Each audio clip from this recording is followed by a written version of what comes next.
Hello my বেলাভেড student, আশা করছি প্রত্যেকেই ভালো আছো। পুজো মোটামুটিভাবে যা পরিস্থিতি চলছে তার মধ্যে মানিয়ে গুছিয়ে নিয়ে ঠিকঠাকভাবে কাটিয়েছো আশা করা যায়। প্রত্যেকে সাবধানে থাকবে। আমরা মোটামুটি যা আমাদের ক্লাসেস চলছে রিগার্ডিং আমাদের ইউটিউব চ্যানেল IMI ক্লাসেস, তাতে আমরা প্যারালালি ক্লাস 11 এবং ক্লাস 12 দুটোরই ক্লাসেস চালাচ্ছি।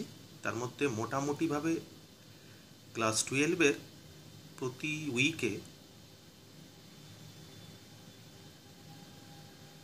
টিউসডে রাতে ক্লাস আপলোড হয়, আর ক্লাস 11-এর থার্সডে রাতে ক্লাস আপলোড হয়। প্রতি উইকে মোটামুটি আমাদের এই গাইডলাইন ফলো করে ক্লাসেস আপলোড চলছে বিগত 6-7 মাস ধরে। যারা আমার ক্লাস করছো আশা করছি ক্লাসেসগুলো ঠিকঠাকভাবে ফলো করছো। ঠিকঠাকভাবে ফলো করলে আশা করব যে ডিটেলগুলো তোমাদের প্রোভাইড করা হচ্ছে সেগুলো তোমার board exam as well as NEET JEE এক্সামে খুব কাজে দেবে। কারণ আমাদের ক্লাসেসের একটা ইম্পর্ট্যান্ট দিক যেটা, বা ভালো দিক যেটা বলতে পারো, যা বলবে তোমরা, সেটা হচ্ছে যে আমরা পুরো রিটেন এক্সপ্লানেশন প্রোভাইড করছি প্রত্যেক ছেলে মেয়েকে। তো সেক্ষেত্রে it will be very crucial for your any types of examinations.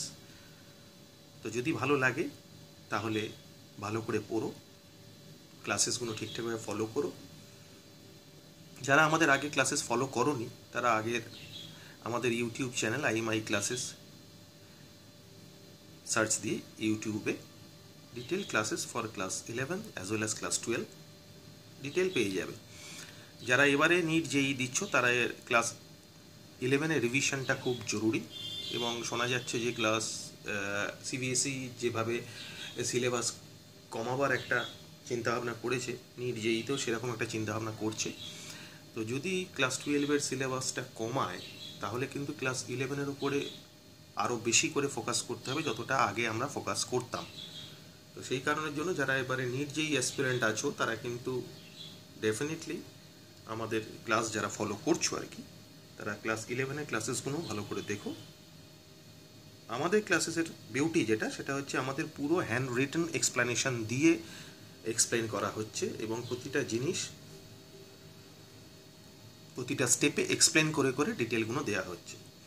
I repeat, আমাদের ক্লাস 12-এর প্রতি উইকে ক্লাস জেনারেলি আপলোড হয় টিউসডে রাতে, আর ক্লাস 11-এর ক্লাস আপলোড হয় থার্সডে রাত্রিবেলা। তো এই একটা গাইডলাইন আমাদের ফলো করে ক্লাসেস আপলোড হচ্ছে ইউটিউব চ্যানেলে। তো প্রত্যেকে সেই ক্লাসেসগুলো ঠিকঠাক ফলো করবে। পুজোর জন্য কিছুদিন ছুটি ছিল, সেই জন্য ক্লাসেস আপলোড হয়নি। আবার আমরা ব্যাক টু আওয়ার ফিল্ড, আমরা আবার ক্লাসেস আজ থেকে চালু করছি। টুডে মানডে, কালকে টিউসডে রাতে আপলোড হবে ক্লাসেসগুলো। তো যাই হোক, এটা মাথায় রেখো যে প্রতি মঙ্গলবার বা টিউসডে রাতে ক্লাস 12-এর ক্লাসেস আপলোড হয়, আর প্রতি বৃহস্পতিবার বা থার্সডে রাতে ক্লাস 11-এর ক্লাসগুলো আপলোড হয়। মোটামুটি এখনও পর্যন্ত আমাদের প্রায় ইউটিউবে 70-এর ওপর ভিডিও আপলোড করা আছে, above 70, considering 11, 12 and NEET JEE। তো প্রত্যেকেই সেই ক্লাসেসগুলো ফলো করো ভালো করে। আশা করছি খুব ভালো করে ফলো করলে ভালো কাজে দেবে।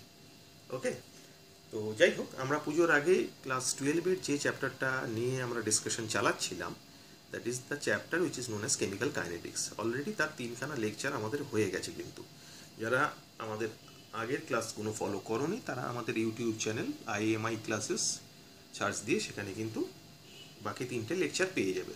আজকে আমরা lecture number 4 chemical kinetic discussion content নিয়ে এসেছি, এবং সেগুলো নিয়ে আমরা ডিসকাস করব।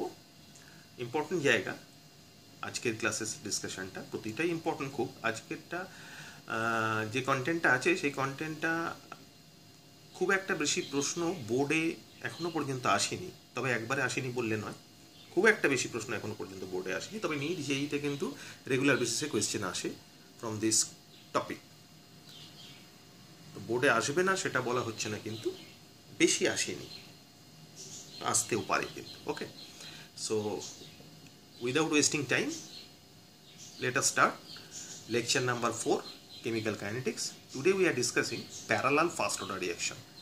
আমরা প্যারালাল ফার্স্ট অর্ডার রিঅ্যাকশন কী, তার ডিটেলগুলো কী, তার ম্যাথামেটিক্যাল এক্সপ্রেশন কী, তার নিউমারিক্যালস কীরকম টাইপের আসে, সেগুলো কীভাবে আমরা সলভ করব, তার ডিটেল ডিসকাশনটা করব। খুব ভালো ডিসকাশন আশা করছি, তো প্রত্যেকের ভালো লাগবে। ভালো করে ফলো করো, ভালো করে ডিটেলগুলো দেখো। প্যারালাল ফার্স্ট অর্ডার রিঅ্যাকশনে আর একটা নাম হচ্ছে side reaction or concurrent reaction, এইভাবেও আসতে পারে কিন্তু। ওকে, তো কীরকম প্যারালাল ফার্স্ট অর্ডার রিঅ্যাকশন বলতে কীরকম বোঝাতে চাইছেন, ব্যাপারটা কি? আমরা নর্মাল আগের ক্লাসেসগুলোতে আমরা দেখেছিলাম এ থেকে যদি প্রোডাক্ট বি আর সি পাওয়া যায়, সেখানে যদি রেট কনস্ট্যান্ট কে হয়, ইন দ্যাট কেস টাইম যখন 0, তখন ইনিশিয়াল কনসেন্ট্রেশন আমরা ধরে নিলাম এ এর স্মল এ, যখন বি এর কনসেন্ট্রেশন 0 হবে, সি এর কনসেন্ট্রেশন 0 হবে। অ্যাট টাইম টি সময় পরে অবভিয়াসলি যদি এক্স ডিসোসিয়েট করে, তাহলে কনসেন্ট্রেশন অফ এ হবে এ মাইনাস এক্স, বি হবে এক্স, সি হবে এক্স। এটা আমরা জানি, কিন্তু এই গল্পটা একটু different in case of parallel first order reaction. ব্যাপারটা কি? So let us C parallel first order reaction. যাদের ভালো লাগছে তারা অবভিয়াসলি সাবস্ক্রাইব করো, আর একটু শেয়ার করো বা লাইক করো, তাহলে আরও অনেকে জিনিসগুলো জানতে পারবে এবং আরও অনেকের কাছে আমি পৌঁছতে পারবো।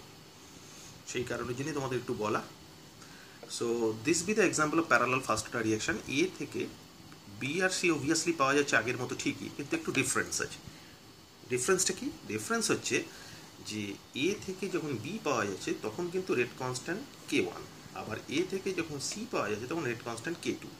মানে দুটোর রেট কিন্তু ডিফারেন্ট। এখন রেট ডিফারেন্ট হলেই অবভিয়াসলি এবং লজিক্যালি আমরা যেটা বলতে পারি সেটা হচ্ছে যে দুটোর অ্যামাউন্টও ডিফারেন্ট হবে। ধরে নিলাম যে B be the major product, C be the minor product, উল্টোটাও ধরতে পারতে। আমি এখানে ধরে নিলাম B be the major product and C be the minor product. Okay, B ফরমেশনের ক্ষেত্রে রেট কনস্ট্যান্ট K1 আর সি ফরমেশনের ক্ষেত্রে রেট কনস্ট্যান্ট K2। এখন যখন টাইম 0, মানে at initial condition concentration of A হচ্ছে স্মল এ, তখন অবভিয়াসলি বি এর কনসেন্ট্রেশন 0 হবে, সি এর কনসেন্ট্রেশনও 0ই হবে। অ্যাট টাইম টি যদি এক্স ডিসোসিয়েট করে, তাহলে এ এর কনসেন্ট্রেশন এখন দাঁড়াবে remaining concentration of A obviously A minus x. কিন্তু এই যে ডিফারেন্সটা যেটা আমি বলছিলাম যে নর্মাল এলিমেন্টারি রিঅ্যাকশনের ক্ষেত্রে এর ডিফারেন্স যেটা, সেটা কিন্তু এখানে এক্স এটা এক্স হয়েছিল, এখানে কিন্তু সেটা হচ্ছে না। যেহেতু দুটো আলাদা আলাদা অ্যামাউন্টে পাওয়া যাচ্ছে, একটা মেজর একটা মাইনর, সেই জন্য দুটো আলাদা আলাদা কিন্তু অ্যামাউন্ট হবে। একটা ধরে নিলাম আমরা ওয়াই, বি এর কনসেন্ট্রেশন অ্যাট টাইম টি, আর সি এর concentration after time T Z ধরে নিলাম। This be the difference between normal elementary reaction and parallel first order reaction. Okay, এবার আমি যেটা বললাম যে we assume B be the major product and C be the minor product, উল্টোটাও ধরতে পারতে। obviously B যেহেতু major product হচ্ছে, তাহলে B এর rate of the reaction faster in comparison to C, so that's why K1 obviously greater than K2 হবে। আর একটা important জিনিস যেটা, সেটা কিন্তু অলওয়েজ মাথায় রাখতে হবে, যে কিন্তু X যেটা ভেঙে Y আর Z তৈরি হয়েছে, সেটা কিন্তু definitely X is equals to Y plus Z হবে, তাই তো? মানে এক্স থেকেই ওয়াই প্লাস জেড পাওয়া গেছে, তাহলে X obviously equals to Y plus Z. Now normal আমরা আগের ক্লাসেসে যেটা দেখেছি যে rate of disappearance of A মানে concentration of the reactant, A মানে রিঅ্যাক্টেন্ট, তার ডিসঅ্যাপিয়ারেন্সের রেটটা আমরা কি লিখতে পারি? Minus D of concentration of A by DT. Obviously এটা তো আমরা লিখতেই পারি, তাই না? তাহলে ফর এলিমেন্টারি রিঅ্যাকশন, যেটা আমাদের এলিমেন্টারি রিঅ্যাকশন ছিল, সেই এলিমেন্টারি এখানে একটা চাপা দিই, নাহলে উঠছে একটু। ফর এলিমেন্টারি রিঅ্যাকশনে কেসে এ থেকে বি পাওয়া যাচ্ছে, যেখানে k be the rate constant, in that case আমরা লিখতে পারি যে minus D of concentration of A by dt that is equals to k. Obviously that is equals to plus concentration of dB by dt. এটা প্রোডাক্টের রেসপেক্টে rate, এটা রিঅ্যাক্টেন্টের রেসপেক্টে rate. প্রোডাক্টের রেসপেক্টে রেটে positive sign আছে, রিঅ্যাক্টেন্টের রেসপেক্টে রেটে নেগেটিভ সাইন আছে। কেন আছে তার ডিটেল ডিসকাশন আমরা আমাদের আগের লেকচারসগুলোতে করেছি। যারা জানো না বা যাদের ক্লিয়ার হয়নি, তারা আগের লেকচারসগুলো ভালো করে ফলো করবে, তাহলে ডিটেলগুলো ক্লিয়ার হয়ে যাবে। আমি একদম নিউমেরিক্যাল নিয়ে এক্সপ্লেনেশন দিয়েছি কিন্তু, তাহলে ব্যাপারগুলো আরও পরিষ্কার হয়ে যাবে। But in case of parallel রিঅ্যাকশনের কেসে কিন্তু ব্যাপারটা একটু ডিফারেন্ট, এরকম নয়। সেক্ষেত্রে rate of disappearance of A minus D of concentration of A at time t by dt is equals to দুটোরই নিতে হবে অবভিয়াসলি, কারণ বিও পাওয়া গেছে, সিও পাওয়া গেছে, তাহলে k1 b এর রেসপেক্টে যদি চিন্তা করি, k1 concentration of a at time t plus k2 concentration of a at time t, obviously. তাহলে d of concentration of a at time t, তাহলে concentration of a at time t আমরা কি দেখেছিলাম? Obviously দেখেছিলাম a minus x। তাহলে put it over here, তাহলে minus d a minus x by dt that is equals to k1 concentration of a at time t কি? Obviously a minus x, সেটা বসালাম। এখানেও তাই a minus x বসালাম, তাহলে দাঁড়ালো k1 into a minus x plus k2 into a minus x। এবার আমার কনসেন্ট্রেশন a এর চেঞ্জ হচ্ছে কত থেকে? যখন টাইম 0 ছিল সেটা থেকে অ্যাট টাইম টিতে চেঞ্জ হয়ে দাঁড়িয়েছে কোথায়? কি চেঞ্জ হয়েছে? অবভিয়াসলি এক্সে। তাহলে লিমিট বসবে কি? 0 টু এক্স। বাকি তো যা ছিল সেটাই লিখেছি। এখানে k1 k2টা কমন নিয়েছি, ডিটিটা এদিকে নিয়ে এসছি, আর a মাইনাস এক্সটাকে তলায় নামিয়ে নিয়ে এসছি। তাহলে plus equals to k1 plus k2 into 0 to t dt। ঠিক আছে, পরিষ্কার। এবার আমরা ইন্টিগ্রেট করলাম, ইন্টিগ্রেট করলে কি দাঁড়াবে? অবভিয়াসলি ইন্টিগ্রেট করলে দাঁড়াবে ln x integration dx by x। তাহলে মাইনাস তো আগেই ছিল, ln a minus x limit 0 to x, আর এখানে প্লাস k1 প্লাস k2, আর ইন্টিগ্রেশন dt t হবে, লিমিট 0 টু t ছিল, সেটাই বসিয়েছি। সেটা এখানে লিখে দিয়েছি, initial concentration of a0 equals to a and final concentration of at is equals to a minus x। Okay, এবার আমরা লিমিট বসাচ্ছি। তাহলে ln a minus x, minus সাইনটাকে দিকে নিয়ে চলে গেছি, ln a minus x upper limit minus lower limit, মানে minus ln a minus 0 that is equals to minus k1 plus k2 তো কনস্ট্যান্ট ছিল, এটা বাইরে চলেই এসেছিল, লিমিট বসালে t মাইনাস 0। তাহলে ln a minus ln b that is equals to ln a by b, মানে ln a minus x by a that is equals to minus k1 plus k2 into t। তাহলে ln কি আসছে? ln a minus x মানে কি? Obviously concentration after time টি, তাহলে সেটা বসিয়েছি concentration at time টিতে। আর এটা কি? ইনিশিয়াল কনসেন্ট্রেশন, যেটা আমি এখানে লিখেছি, যেটা বললাম একটু আগে। তাহলে এটা concentration of capital A 0 that is equals to minus k1 plus k2 into t. তাহলে lnটাকে তুলে দিলে কি হবে? ই টু দি পাওয়ার চলে যাবে, তার মানে concentration of a at time t by concentration of a at time 0 that is equals to e to the power minus k1 plus k2 into t. তাহলে at is equals to a0 e to the power minus k1 plus k2 into t. This be the expression of concentration of the reactant after time t. Okay, আশা করছি বোঝা গেল প্রত্যেকের ডেরিভেশনটা, পুরো derive করেছে, ফর্মুলাটা মনে রাখলেই চলবে। যাই হোক, আমি পুরো ডেরিভেশন করে দিয়েছি, দেখবে। তাহলে now we are more interested about the concentration of the product. It means concentration of B and the concentration of C. So let us see. কি লিখেছি দেখো। Now concentration of B and C at time t আমাকে বার করতে হবে। তো it is concentration of B at time t and concentration of C, রিপ্রেজেন্টেশনটা এরকম at time t। এটা হচ্ছে obviously y, আর এটা হচ্ছে z। এটা আমি আগে ধরে নিয়েছিলাম যেটা। So from the above expression বা above equation, যেটা আমরা দেখলাম উপরে আমাদের যে রিয়াকশনটা ছিল, সেটা থেকে obviously আমরা লিখতে পারি যে d of concentration of B at time t by dt is equals to k1 into concentration of A t, rate of disappearance যেটা উপরে দেখছিলাম, rate of disappearance of A, সেই পার্টটাই এখানে লিখেছি in terms of product। তাহলে d concentration of B at time t by dt is equals to k1, এই at যেটা তার এক্সপ্রেশনটা উপরেই আমি পেয়েছি, সেটা এখানে বসিয়ে দিলাম। তাহলে a0 কি পেয়েছি? a0 into e to the power minus k1 plus k2 into t. এবার একটু রিঅ্যারেঞ্জ করবো। তাহলে এখানে লিমিট 0 টু y, কারণ ইনিশিয়ালি বি এর কনসেন্ট্রেশন 0 ছিল, ফাইনালি এটা y হয়েছে। তাহলে integration 0 to y d concentration of B at time t equals to integration 0 to t, বাকি যা ছিল এক্সপ্রেশন সেটা বসিয়ে দিয়েছি। এবার এখানে দেখা যায় যে k1টা কনস্ট্যান্ট, a0টা কনস্ট্যান্ট, তাহলে অবভিয়াসলি এই দুটো ইন্টিগ্রেশনের বাইরে চলে আসবে। ঠিক আছে, so let us see the integration part. তাহলে ইন্টিগ্রেশন dx x হবে, তার মানে integration concentration of b at time t equals to হবে concentration of b at time t, limit ছিল 0 টু y, সেটা বসিয়েছি, that is equals to k1, এটা তো বললাম কনস্ট্যান্ট বাইরে চলে এসেছে, এদিকে লিমিট ছিল 0 to t e to the power minus k1 plus k2 into t. এবার এর ইন্টিগ্রেশন করতে হবে। Integration e to the power minus এক্সের ফর্মুলা কি? E to the power minus x by minus x. তো সেটাই বসাচ্ছি। তাহলে k1 a0 এটা কনস্ট্যান্ট ছিল, বাইরে চলে এসেছে। ফর্মুলা যেটা বললাম e to the power minus x by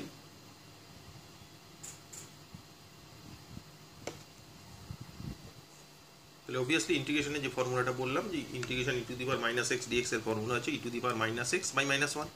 তাহলে সেই ফর্মুলাটাই এখানে পুট করেছি e to the power minus x, তো সেটাই বসিয়েছি। তাহলে e to the power minus x যেটা ছিল বাই তলায় k1 minus k1 plus k2, কারণ এটা যদি e to the minus m x হতো তাহলে e to the power minus m x by minus m. তো সেইভাবে এখানে বসিয়েছি e to the power minus m x যদি ধরো তাহলে e to the power minus m x by minus m. Limit ছিল 0 টু টি, সেটা লিখেছি। তাহলে এখানে লিমিটটা বসালাম, আপার লিমিট মাইনাস লোয়ার লিমিট মানে ওয়াই। আপার লিমিট ওয়াই ছিল, লোয়ার লিমিট 0 ছিল, তার মানে ওয়াই হলো এটা। এখানে বাইরে কে কে আসছে, k1 ইন্টু কনস্ট্যান্ট a0 তো বাইরেই ছিল, আর একটা কনস্ট্যান্ট টার্ম হচ্ছে মাইনাস k1 প্লাস k2, সেই পার্টটা বাইরে চলে এলো। তাহলে দাঁড়ালো minus k1 constant a0 by k1 plus k2। এবার লিমিট বসালে ই to the power upper limit বসাচ্ছি e to the power minus x, t এর জায়গায় টি বসলো, minus e to the power minus x মানে মাইনাস k1 প্লাস k2, এক্সের জায়গায় 0 বসলো। ওকে, তাহলে এই পার্টটাই এখানে আবার লিখেছি ওয়াই ইকাস টু এটা, আর এখানে এটা যা এসছে সেটা, আর এটা ই টু দি পাওয়ার 0 হয়ে যাবে। কোনো কিছু টু দি পাওয়ার 0 মানে আমরা জানি 1। তাহলে Y is equals to minus k1 by k1 plus k2 into a0 E to the power minus k1 plus k2 into T minus 1। এবার এই মাইনাসটাকে ভেতরে অ্যাবজর্ব করে দিলে আমার কি দাঁড়াচ্ছে, y is equals to k1 a0 by k1 plus k2 into 1 minus e to the power minus k1 plus k2 into t. তো this be the expression of y. পরিষ্কার, আশা করছি প্রত্যেকের বোঝা গেছে, কিছু নেই, সিম্পল ম্যাথামেটিক্যাল অ্যাপ্লিকেশন, ভালো করে দেখলে পরিষ্কার বোঝা যাবে। তো ওয়াই যদি এটা হয় মানে concentration of B at time t যদি এটা হয়, obviously concentration of C at time t আমরা ডেফিনেটলি ওপরের এক্সপ্রেশন থেকে লিখতে পারি concentration of C at time t that is equals to z, যেটা আমরা ধরে নিয়েছিলাম, হুইচ ইজ ইকালস টু হবে, শুধু চেঞ্জ হবে কি দ্য রেট কনস্ট্যান্ট, k1 এর জায়গায় k2 a0 by k1 plus k2 into 1 minus e to the power minus k1 plus k2 into 2. This will be the expression of C. Okay, this will be the expression of B at time t যেটা y। পরিষ্কার, easy, একদম কিছু নেই, একদম পুরো ধরে ধরে explain করা আছে, ধরে ধরে ডিরাইভ করা আছে, কারো কোনো সমস্যা হওয়ার কথা নয়। ওকে, সো ফ্রম দ্য এই দুটো রিলেশন থেকে আমরা তাহলে কি ওয়াই আর জেড যেটা পেলাম সেটা থেকে আমরা কি লিখতে পারি, অবভিয়াসলি এটা লিখতে পারি, ভালো করে লক্ষ্য করে দেখবে, this be the most crucial part, যেটা থেকে নিউমেরিক্যালস আকসার আসে। So from the above relation we can write concentration of B at time t by concentration of C at time t which is equals to y by z, that is equals to সব কেটে কুটে গিয়ে দেখা k1 by k2 আসছে। So this be the most crucial part, যে just knowing the rate constant value we can easily calculate the ratio of the product. This be the most crucial part. এর application পোর্শনটা দেখবো দু একটা numericals নিয়ে, বিভিন্ন পরীক্ষায় এসছে সেটা নিয়ে। সো যাই হোক, এই হচ্ছে মোটামুটি প্যারালাল ফার্স্ট অর্ডার রিঅ্যাকশানে total mathematical procedure. What are the outcomes বা what are the facts to remember, এখান থেকে কী কী বেরিয়ে এলো যেগুলো আমাদের মনে রাখতে হবে, যেগুলো আমাদের পরীক্ষায় রেগুলার বেসিসে কোয়েশ্চেন আসে। Number 1, obviously x is equals to y plus z, এটা মনে রাখতে হবে। Concentration of a at time t is equals to concentration of a0 e to the power minus k1 plus k2 into t. Concentration of b at time t is equals to k1 concentration of a0 by k1 plus k2 into 1 minus e to the power minus k1 plus k2 into t. Obviously concentration of c at time t is equals to k2 into a0 by k1 plus k2 into 1 minus e to the power minus k1 plus k2 into t. Are the most crucial part, that is concentration of b at time t and concentration of c at time t. It means the product ratio which is equal to y by z, that is equals to k1 plus k2. So these are the outcomes and these are the facts যেগুলো আমাকে মনে রাখতে হবে কিন্তু পরীক্ষার পারপাসে, কারণ প্রত্যেকটা পরীক্ষার ডেরিভেশন তো সম্ভব নয়, ফর্মুলাগুলো মোটামুটি মনে রাখতে হবে, আর সেটা থেকে যে আউটকামসগুলো বেরিয়ে আসছে সেগুলো ভালো করে মনে রাখতে হবে। এইগুলো জানলেই মোটামুটিভাবে প্যারালাল ফার্স্ট অর্ডার রিঅ্যাকশন থেকে যা যা কোয়েশ্চেন যে কোনো পরীক্ষায় এসেছে কেন সেগুলো খুব সহজেই আমরা সলভ করতে পারবো। দু একটা প্রবলেম দেখি, তাহলে ব্যাপারগুলো আরও পরিষ্কার হবে। ওকে, একটা প্রবলেম নিয়েছি আমরা প্যারালাল রিঅ্যাকশনের কেসে, বলেছি এ ডিকম্পোজেস অ্যাজ এ থেকে বি আর সি পাওয়া যাচ্ছে, এ থেকে 2b আর এ থেকে সি, যেখানে রেট কনস্ট্যান্ট এর k1 আর k2 দেওয়া আছে। কি বার করতে দিয়েছে? obviously second inverse মানে বুঝতে পারছো ফার্স্ট অর্ডার রিঅ্যাকশন। তো calculate the rate of appearance of B taking 2 molar concentration of A at any time t. যে কোনো সময় টিতে যদি এ এর কনসেন্ট্রেশন 2 মোলার হয়, তাহলে rate of appearance of beta কী হবে সেটা আমাকে বার করতে দিয়েছে। মানে কনসেন্ট্রেশন অফ বিটা আমাকে অবভিয়াসলি বার করতে হবে। কনসেন্ট্রেশন অফ বি এর আমার ফর্মুলা কি? Let us see the explanation. This be the explanation. A থেকে 2b, আমার সিটা তো কোনো কাজে লাগছে না, সেই জন্য সিটা নিয়ে উই আর নট ইন্টারেস্টেড। যেখানে k1 এর ভ্যালুটা এটা দেওয়া আছে, তাহলে রেট কী লিখবো? k1 into concentration of reactant, সেটা লিখেছি। In terms of differentiation obviously আমরা লিখবো minus D of concentration of A by DT. আর obviously in terms of product আমরা লিখবো that is equals to half D of concentration of B by DT. কেন half এসছে? আমি আগেই বলেছিলাম স্টয়চিওমেট্রিক কোএফিসিয়েন্ট যেটা আসে সেটা 1/, হয়ে যায়। আমাদের আগের যে লেকচারসগুলো ছিল তার ডিসকাশন হয়ে গেছিল, নতুন করে বলার কিছু নেই। তাহলে dB by dt equals to কি? 2 ইন্টু রেট, মানে 2 into k1 into concentration of A, obviously, তাই তো? তাহলে dB by dt that is equals 2 into k1 into concentration of A. Concentration of A দেওয়া আছে 2 মোলার, k1 এর value দেওয়া আছে 2 ইন্টু 10⁻³ সেকেন্ড ইনভার্স, বসিয়েছি। অবভিয়াসলি আনসার এসে গেল 8 ইন্টু 10⁻³ মোল সেকেন্ড ইনভার্স বা মোলার সেকেন্ড ইনভার্স। পরিষ্কার? কিছু নেই। তবে এই যে অঙ্কগুলো দেখা যায় সেগুলো কিন্তু প্রত্যেকটাই কোনো না কোনো ভালো কম্পিটিটিভ পরীক্ষায় এসেছিল। জাস্ট প্রবলেমগুলো ভালো করে পড়তে হবে, প্রবলেমের থেকে আনসারটা ছোট। ভালো করে দেখবে, তাহলে ব্যাপারটা আরও ভালো করে বুঝতে পারবে। Late us see the second one. কি বলেছে? For parallel first order reaction given x থেকে ওয়াই পাওয়া যাচ্ছে, যেখানে রেট কনস্ট্যান্ট k1, এক্স থেকে জেড পাওয়া যাচ্ছে, যেখানে রেট কনস্ট্যান্ট k2। ওটাতে information the value of k1 দেওয়া আছে, সেকেন্ড ইনভার্স মানে ফার্স্ট অর্ডার।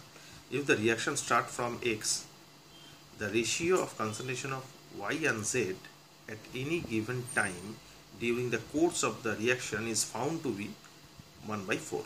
মানে যে কোনো একটা সময়ে কনসেন্ট্রেশন অফ y আর কনসেন্ট্রেশন অফ z এর রেশিওটা হচ্ছে 1:4 বা 1/4। বার করতে দিয়েছে কি? Calculate the value of k2 ভ্যালুটা বার করতে দিয়েছে।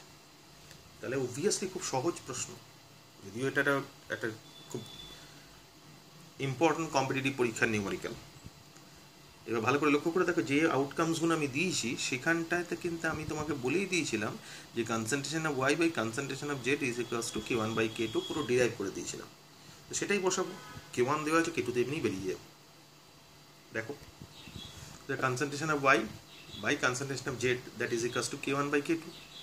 k1 দেওয়া আছে, k2 বার করতে হবে, এই ভ্যালুটা 1/4 দেওয়া আছে, সিম্পল বসিয়ে দিলাম, বেরিয়ে চলে এলো k2 equals to 4 into 10⁻⁴ second inverse. Easy, কিছু নেই। ভালো করে লক্ষ্য করে দেখো, অঙ্কটা যত বড় ছিল তার সলিউশনটা কিন্তু তার 1/4, লাইক দিস 1/4। ওকে, নেক্সট একটা প্রবলেম দেখি। দেখো কি বলেছে? বলেছে consider the following two parallel irreversible reaction obviously first order at temperature T. P থেকে কিউ পাওয়া যাচ্ছে, পি থেকে আর পাওয়া যাচ্ছে, রেট কনস্ট্যান্ট, পি থেকে কিউতে k1 আর পি থেকে আর এ k2। what are the value to given? k1 বলে দিয়েছে 5 ইন্টু 10⁻² মিনিট ইনভার্স, k2 বলে দিয়েছে 15 into 10⁻² minute inverse at temperature T.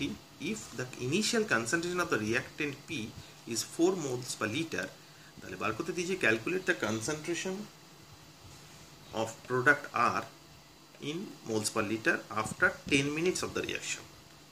ওকে, তাহলে কি কি দিয়েছে? k1 দিয়েছে, k2 দিয়েছে, রিঅ্যাক্টেন্টের ইনিশিয়াল কনসেন্ট্রেশন বলে দিয়েছে, বার করতে দিয়েছে কি 10 মিনিটস বাদে আর এর কনসেন্ট্রেশন মোলস পার লিটারে কী হবে। Okay, so let us see the solution. তাহলে concentration of R at time t, যেটা আমরা ডিরাইভ করেছিলাম একটু আগে, তার রেট কনস্ট্যান্ট কী ছিল? k2। তাহলে k2 by k1 plus k2 into concentration of reactant that is concentration of P into 1 minus e to the power minus k1 plus k2 into t. এই ভ্যালুটা তো আমরা আগেই ডিরাইভ করে দিয়েছি।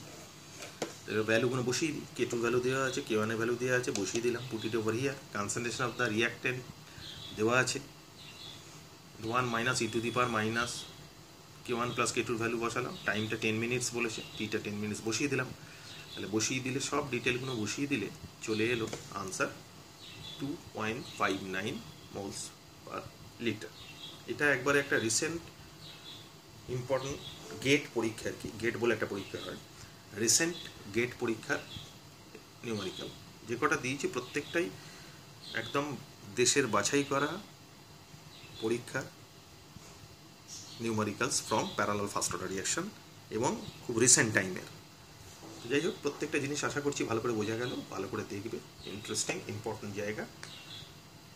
ওকে, তো ভালো করে দেখবে। আমি আবার যেটা বললাম, প্রত্যেকে ভিডিওগুলো প্রতিবার যেটা বলি, ভিডিওগুলো একবার দেখে কমপ্লিট কনসেপ্ট ক্লিয়ার হবে না, মিনিমাম 3 বার দেখবে, যেহেতু টোটালটাই হ্যান্ড রিটেন এক্সপ্লেনেশন, প্রতিটা জিনিস তোমার কাছে একদম জলের মতো পরিষ্কার হয়ে যাওয়ার কথা এবং প্রত্যেকটাই একদম ম্যাথামেটিক্যালি ডিরাইভ করা হয়েছে যা করা হলো। ওকে, ভালো লাগলে প্রত্যেকে কিন্তু শেয়ার করো, সাবস্ক্রাইব করো, লাইক করো। ওকে, থ্যাংক ইউ।